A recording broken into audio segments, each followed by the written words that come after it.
असं काहीही होणार नाही, काही नाही होणार. मी बोलू त्यांच्याशी? नाही ऐकणार रे ते. आपण त्यांना थांबायलाही हवंय आणि त्यांना कळायलाही नको. म्हणजे सासरच्या माणसांच्या दबावाला फक्त बळी पडतील ते. म्हणून तर मी म्हणतो ना की मी बोलतो त्यांच्याशी. हवं तर आपण आईजीला इन्व्हॉल्व करू. श्री, आपण त्या विषयाला हात घातला ना तर ते त्यांची बाजू पटवून देतील आणि मग आपल्या हातात काहीच नाही उरणार. नको, त्यापेक्षा ना तुम्हाला काही माहित नाहीये असंच ठेवूया आपण. आणि जर आपण तुम्ही काही कार्यक्रम आखलेत तर त्यांच्यावर थांबण्याचं दडपण येईल. पण जान्हवी, हे असं त्यांना थांबवण्यापेक्षा त्यांच्याशी डायरेक्टली बोललं तर बरं नाही का? बाबा ऐकणार नाहीत श्री. ते माझं ऐकत नाहीयेत तर ते कुणाचंच नाही ऐकणार.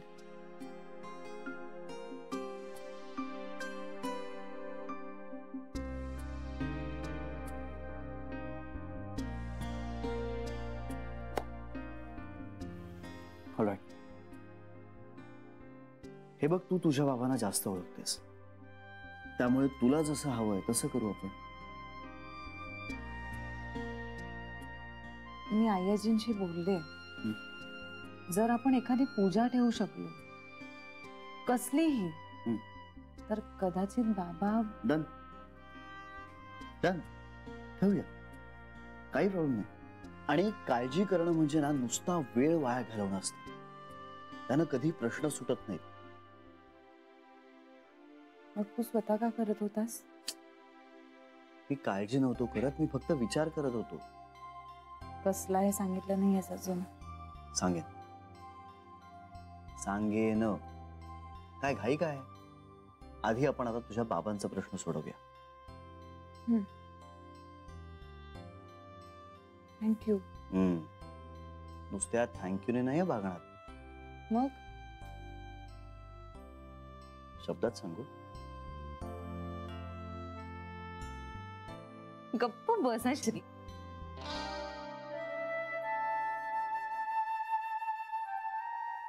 काय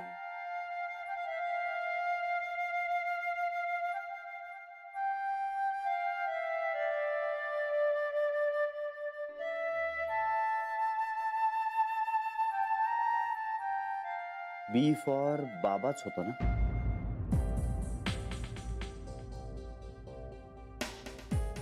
खरंच?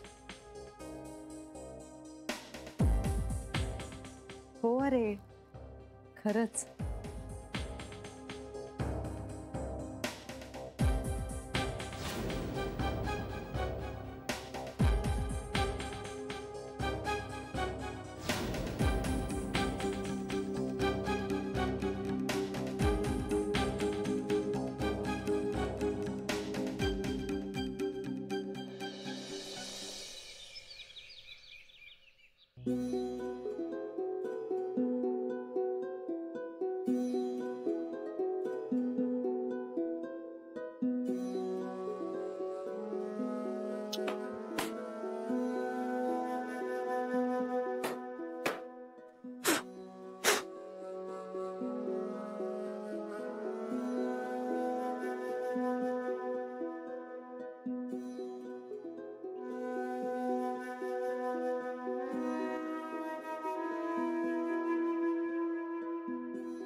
बाबा,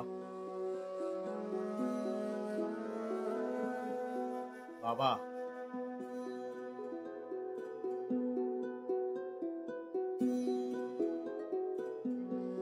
बोल. वृद्धाश्रमांची बोलताय तुम्ही? पिंट्या, मी आणखी काही काळ जगावं असं वाटतंय ना तुला? पण बाबा, हा काही त्यावरचा उपाय नाहीये. मला तरी दुसरा काही मार्ग सुचत नाहीये. कायद्याने मी तिच्यापासून फारकत घेऊ शकत नाही. ती किती खालच्या पातळीवर उतरून वागली असली तरी शेवटी ती एक स्त्री आहे, त्यामुळे मी काही तिला घराबाहेर काढणार नाही. मग काय मार्ग उरला? मी घर सोडणे. बाबा माझा तरी विचार करा. करतोय रे बाळा, तुझाही विचार करतोय, पण तुझा विचार करणं म्हणजे या बाई बरोबर जुलमाचा संसार करणं नव्हे ना. म्हणजे तुम्ही हे घर सोडताय? ते तुझ्यामुळे नव्हे. पण त्याची झळ मला बसल्याशिवाय राहणार आहे का बाबा? मी जर वर्षभर जगणार असेल ना पिंट्या, तर या घरामध्ये राहून 6 महिन्यामध्ये. बाबा प्लीज, का असं बोलता तुम्ही? मला त्रास होतो त्याचा. ते बघ, तुला त्रास व्हावा म्हणून मी बोलत नाहीये, मी तुला फक्त वस्तुस्थिती सांगतोय. माझ्याबद्दल काहीच वाटत नाही का बाबा तुम्हाला? वाटतं ना, वाटतं. मग नका ना जाऊ घर सोडून बाबा.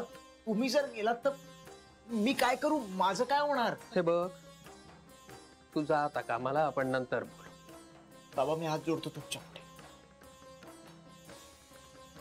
तुम्ही नका ना जाऊ बाबा. मला खूप टेन्शन येते. हे बघ, टेन्शन येण्यासारखं काही झालेलं नाहीये, सगळं व्यवस्थित होणार आहे.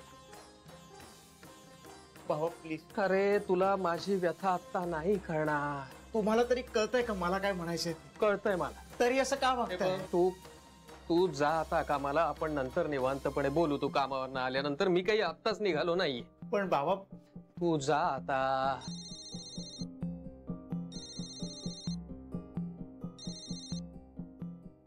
हॅलो. हो सर. हो सर, मी रेडी आहे. मी निघतोय आता लगेच. हो सर.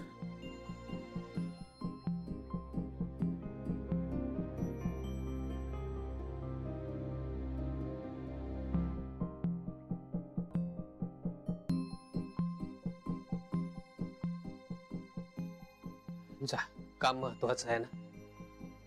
बाबा तुम्ही. हे बघ, आपण निवांत बोलूया नंतर, तू कामावर आल्यानंतर.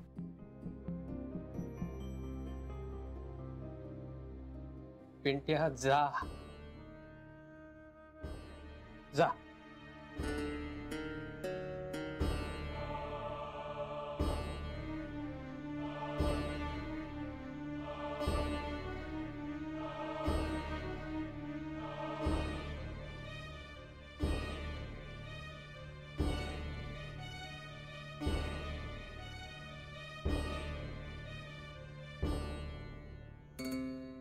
झालं तुमचं समाधान? माझ्यामुळे पिंट्याला त्रास झाला तेव्हा अगदी तलवारी उगारल्या होतात तुम्ही आणि तुमच्या लेकीने. मग आता नाही वाईट वाटत त्याच्याबद्दल? आणि काय हो, काय विचारत काय होतात तुम्ही? वृद्धाश्रमाला काय सांगितलं तुम्ही त्यांना? माझी बायको मेली. मी कोण आहे? मी कोण आहे? मी बायकोच आहे ना तुमची. ती मेली ना, ती सवत होती. आणि मग एवढंच होतं तर लग्न कशाला केलं माझ्याशी? माझ्या माहेरचं कोणी नाहीये ना, म्हणून फावतंय तुमचं. बोला ना. अहो बोला ना. ती मेलेली ती बायको आणि मी काय कोणी बाहेरून आणून ठेवलेली बाई आहे काय?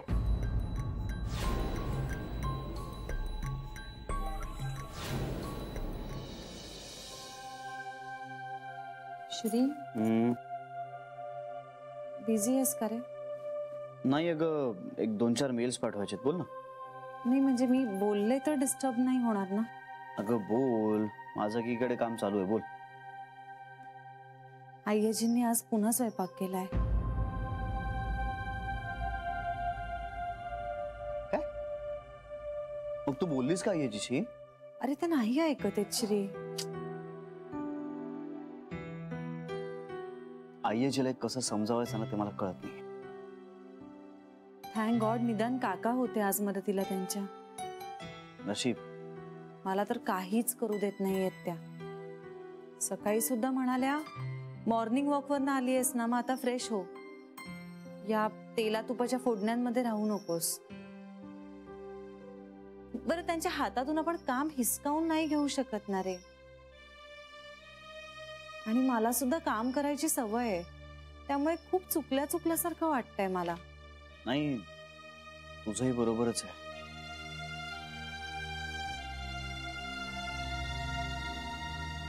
तू बोलणार नाहीस, पण मला माहिती आहे तुलाही बेबी आत्यांचंच टेन्शन आलंय आणि सगळ्यात मोठं टेन्शन आहे ते त्यांच्यासमोर मला डिफेंड करण्याचं. पण मी तुझ्यावरती वेळच नाही येऊ देणार श्री. मी बोले नाही आजींशी. जान्हवी मला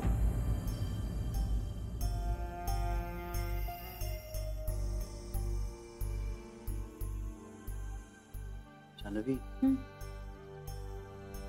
काय ग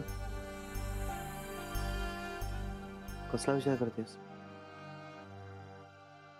तू? मी जो विचार केलाय तोच तूही विचार करतेस का?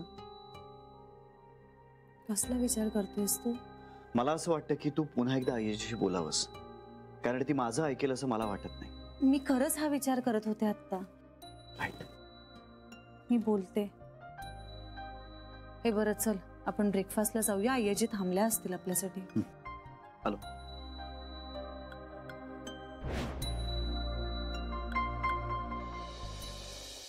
आहा, काय मस्त वास येतोय. Good morning. मॉर्निंग. गुड या. मॉर्निंग. घ्या. गरमा गरम मिक्स व्हेज पराठे, जगातल्या 2 सर्वोत्कृष्ट कुक्सनी बनवलेले, आणि हे दूध जान्हवी आली की तिला देणं. Thank you so much. पण आईजी तुला हे सगळं करण्याची काय गरज आहे? आपलं बोलणं झालंय यावर. अगं पण तुला झेपणार आहे का आता हे? मला आवडतंय रे करायला. इतकी वर्ष कामामुळे जमलं नाही, सुनांनी करून दिलं नाही, मग तर आवडते करायला तर करू देत. जरा ऍक्टिव्ह वाटतं बघ याने. आणि राहू दे माझ्या आईला ऍक्टिव्ह. आणि खाताना मध्ये मध्ये बोलायचंच नाही, निमूटपणे फक्त खायचं. चल. हे पण तिनं आता काय तू खा. हे बघ जान्हवी आली. बस बस. अगं बस बस. घ्या दूध. काका हो, मी घेतलं असतं ना. हे बग, याला मीच पराठे आणून दिले. आमच्या घरात मुलाला आणि सुनेला सेम वागवतात. आणि हे तुझे लाड करून घ्यायचे दिवस आहेत. घे घे. दूध संपव, लगेच ब्रेकफास्ट आणून देतो. नाही काका, तो तरी मी स्वतः घेईन ना. प्लीज तुम्ही नका ना असं करू. एक मिनिट, आपल्या दोघांमध्ये मोठं कोण आहे, मी की नाही? हा, मी सांगणार काय करायचं ते, आणि तू फक्त ऐकायचं, कळलं? काका ऐक मग. तू आता मध्ये काहीतरी लॉजिक बिजिक आणू नकोस. हा, अरे पण डॉक्टरांनी तिला काही बेड रेस्ट सांगितलेलं नाहीये. उलट ते म्हणालेत की मस्त हालचाल चालू राहू देत, वॉकला जाऊ दे, रोज रोज योगासनं प्राणायाम सगळं चालू ठेवा म्हणाले ते. मला वाटलंच होतं तू काहीतरी काढशीलच मध्ये खुसपट. मी हे सगळं होणाऱ्या बाळाकरता करतोय. अरे पण माझी बायको जर रोज चालती फिरती राहिली, डेली ऍक्टिव्हिटी चालू ठेवल्या, तर बाळाची तब्येत आणखीन नाही का सुधारणार? हा ना, भावना समजूनच घेत नाही कोणाची. तू लक्ष देऊ नको, पटकन दूध संपून टाक. चल, मस्त असं केशर घालून तयार करून दिलेलं दूध आहे. हा, एका दमात संपून टाक. होणारी नात अशी गोरी पान व्हायला पाहिजे. गोरी पानपेक्षा ना बाळ सुदृढ झालं पाहिजे असं म्हण ना. म्हणजे तेच गोरोपान. तेच ते नाही. मला बाळ सुदृढ व्हायला हवं. मग त्याचा रंग भले अगदी काळा असला ना तरी चालेल. पण असं कसं, आपल्याकडे सगळे गोरे आहेत, असा तिचा रंग एकदम काळा कसा होईल? अरे तो मुद्दा वेगळा आहे. पण होती की गोरी. पण काय होणार रे, गोरी मुलगी झाली तर काय होणार आहे? नाही, काय असं नाही, गोरं बाळ कसं मस्त दिसतं. तुला वाटत नाही आपली मुलगी अशी सुंदर दिसावी? वाटतं, मला वाटतं. पण सुंदर दिसावी आणि सुंदर असावी ह्याच्यात फार फरक आहे. दिसणं आणि असणं यांचा एकमेकांशी काही संबंध नाहीये. पण तरी काळ्यापेक्षा गोरं बाळ छान वाटतं. बाळ कुठल्याही रंगाचं असो ते छानच दिसत. आणि काळ्या रंगाचं आपलं सौंदर्य आहेच ना. मुळात रंगापेक्षा गुणांना जास्त महत्व दिलं पाहिजे. अय्या, मी आपलं उगाच सहजपण, म्हणजे असंही काही नाही. आपल्या घरातही तसंच झालेलं आहे बरेचदा. लहानपणी माझ्यापेक्षा जास्त महत्व दादालाच द्यायचात तुम्ही. दादा गोरा होता ना, सगळेजण यायचे त्याचे गालगुच्चे घ्यायचे. एका माणसाने त्याचे गाल एवढे ओढले होते की अजूनही त्याचे गाल लालच आहेत बघ.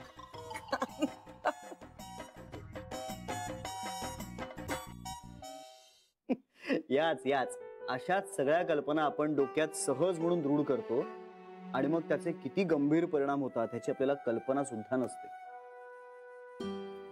श्री, काय झालं? अरे सहज म्हणाले ना ते. अगं हो, मला माहितीये, मी काही काकावर चिडत नाहीये. फक्त आपल्या समाजात रंगाविषयी पक्षपाती करणाऱ्या मानसिकतेचा ना मला खूप राग येतो. एवढं काही नाही झालंय, तू इतकं सिरियसली का घेतोय सगळं? जान्हवी, तुला माहित नाहीये, खरंच तुला माहित नाही, आपल्या समाजात ना गोऱ्या रंगाविषयी खूप पक्षपातीपणा करतात. म्हणजे एखादं काळं मूल जन्माला आलं की आई वडिलांचा, पालकांचा इतका हिरमोड का होतो? म्हणजे काळ्या रंगाचं इतकं वावडं काय लोकांना? म्हणजे काळ्या रंगाची मुलगी झाली की तिला लगेच अनाथाश्रमात सोडतात. हे होतं असं आपल्याकडे. काळ्या रंगाचा सगळ्यात जास्त जाच आपल्याकडे मुलींना आहे. काळी मुलगी म्हणजे बापाच्या जीवाला घोर. मुलगी काळी आहे म्हणून लग्नात नाकारणारे लोक आहेत आपल्याकडे.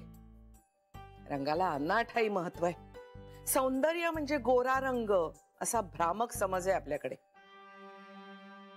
काळ्या मुलींना आयुष्यभर टोमणे ऐकून घ्यायला लागतात रंगावरनं. रंग हा कुणाला हीन लेखण्याचा, मानण्याचा इशू आहे का? आणि मला काही गोऱ्या रंगाचं वावडं नाहीये, पण मला बाय चॉईस काळ्या किंवा सावळ्या रंगाची मुलगी हवी आणि तिला तिच्या रंगाविषयी कुठलाही न्यूनगंड न वाटू देता मला तिला वाढवायचंय. मलाही काळी नात चालेल, पण तिने सुदृढ, हुशार आणि कर्तबगार असलं पाहिजे. आपल्या बापाचं नाव मोठं करायला पाहिजे तिने.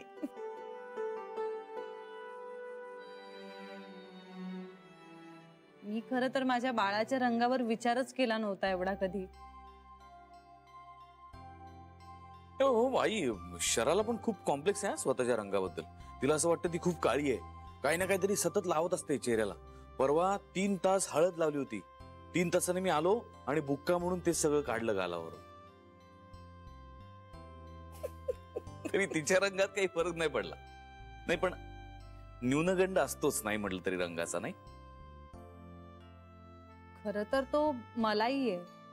म्हणजे कुणी मुद्दाम असं करत नाही, पण हो, सावळ्या मुलींना त्यांच्यामध्ये गोऱ्या मुलींपेक्षा काहीतरी कमी आहे अशी वागणूक बरेचदा मिळत असते.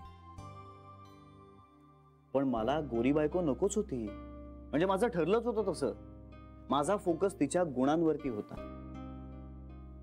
हा म्हणजे आता सर्व गुण संपन्न एखादी गोरी पान मुलगी माझ्या समोर आली असती तर मी काही तिला नाकारलं नसतं, पण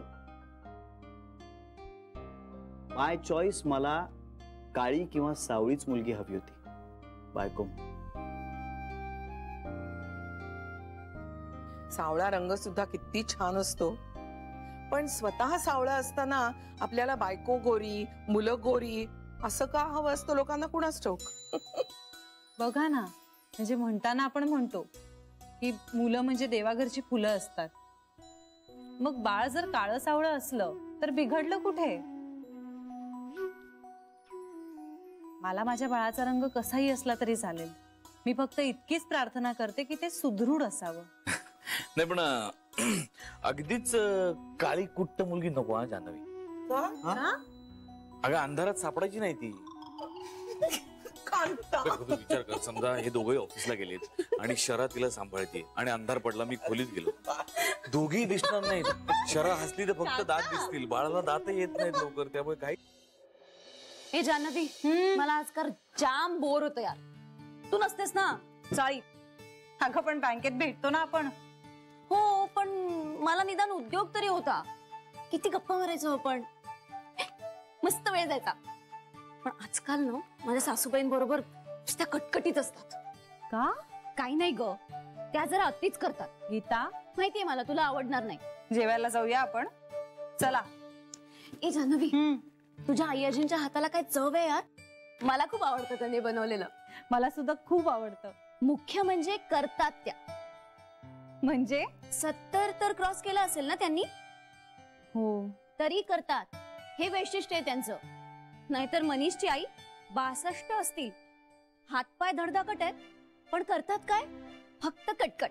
गीता, तू सुद्धा थोडं समजून घ्यायला हवंस ना. नाही घेऊ शकत मी. त्यांना माझा मुद्दाच कळत नाही. अगं पण आता बघ, विकत आणलेल्या वस्तूंची एक्सपायरी डेट गेली तरी त्या फेकत नाहीत. त्यांचं म्हणणं आहे की त्या फ्रीज मध्ये ठेवतात, मग त्या खराब होत नाही. मग एक्सपायरी डेट ठेवलीच कशाला असती कंपनीवाल्यांनी? मग चिडले मी. म्हटलं मेलेली माणसं बर्फात ठेवून जगवता येतात का? मग गेलेले पदार्थ टाकून द्यायला नकोत का? त्यावर त्यांना खूप राग आला. ताड ताड बोलतेस. तू जरा शांत हो बघू आधी. तुझा मुद्दा अगदी बरोबर आहे, पण इथेच मनीषचं पण गाडं अडतं. तुझा मुद्दा बरोबर आहे, पण अरे पण काय, माझं जर बरोबर आहे तर माझ्या बाजूने स्टँड घ्या ना मग. पण नाही, आईला काय वाटेल? आता उद्या तुझे बाबा आणि मनीष यांच्यात खटके उडायला लागले तर तू कुणाच्या बाजूने उभी राहशील? समज तुझे बाबा चुकीचे आहेत, तुला कळतंय, तरी सुद्धा तू तुझ्या बाबांना नाही बाबा तुम्ही चुकीचे आहात, मला पटत नाही आणि मनीष बरोबर आहे असं सांगू शकणारच का? त्यावेळी असंच वाटतं ना की अरे बाबांचं वय झालंय, आता म्हातारा माणूस, तू समजून घे ना थोडं. हो ग, हा विचारच केला नव्हता ग मी. मग आता करा थोडा. चल. ए जान्हवी, मला काळी बेळी भाजी नकोय हा, आत्ताच सांगून ठेवते. अगं ए, कुठूनही कुठेही कशी पोहोचू शकतेस तू? नाही, मला एकदम आठवलं म्हणून मी सांगितलं, विसरण्याच्या आधी सांगते.